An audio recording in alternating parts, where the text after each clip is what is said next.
नासिक कराची में खबर शिरकंदासी सिंध जी यूनिवर्सिटियुनि में वाइस चांसलर की मुक़र्ररी लाइ उमिरि जी हद में तब्दीली कई वई आहे। सिंध में वाइस चांसलर की मुक़र्ररी लाइ उमिरि जी हद 65 साल मां घटाए 62 साल मुक़र्रर कई वई आहे। उम्मीदवार लाइ HEC जे मयार मुताबिक़ प्रोफेसर या प्रोफेसर बणजण जी अहलियत लाज़मी करार ॾिनी वई आहे। ख़बर शिर कई पिया उम्मीदवारनि जी स्क्रूटनी बाद ॻोल्हा कमेटी उम्मीदवारनि जी चूंड कंदी। मेरान यूनिवर्सिटी, दाऊद यूनिवर्सिटी ऐं बेनज़ीर भुट्टो शहीद खैरपुर यूनिवर्सिटी में जायूं ख़ाली पियल आहिनि। लियाकत मेडिकल यूनिवर्सिटी ॼामशोरो लाइ बि दरख़्वास्तूं तलब कई वियूं आहिनि। शहीद मोहतरमा बेनज़ीर भुट्टो मेडिकल यूनिवर्सिटी लाड़काणो लाइ बि दरख़्वास्त तलब कई वई आहे।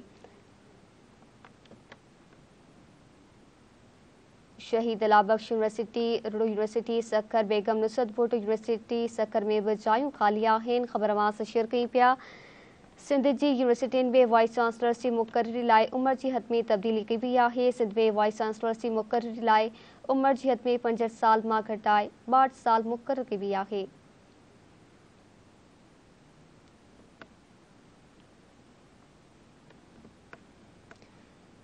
उम्मीदवार लाइ HEC जी मयार मुताबिक़ प्रोफेसर या प्रोफेसर बणजण जी अहलियत लाज़मी करार ॾिनी वई आहे। उम्मीदवारनि जी स्क्रूटनी बाद ॻोल्हा कमेटी उम्मीदवारनि जी चूंड कंदी।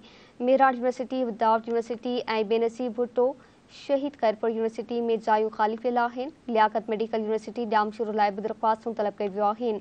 शहीद मोहतरमा बेनज़ीर भुट्टो मेडिकल यूनिवर्सिटी लाड़काणो लाइ बि दरख़्वास्तूं तलब कई वियूं आहिनि।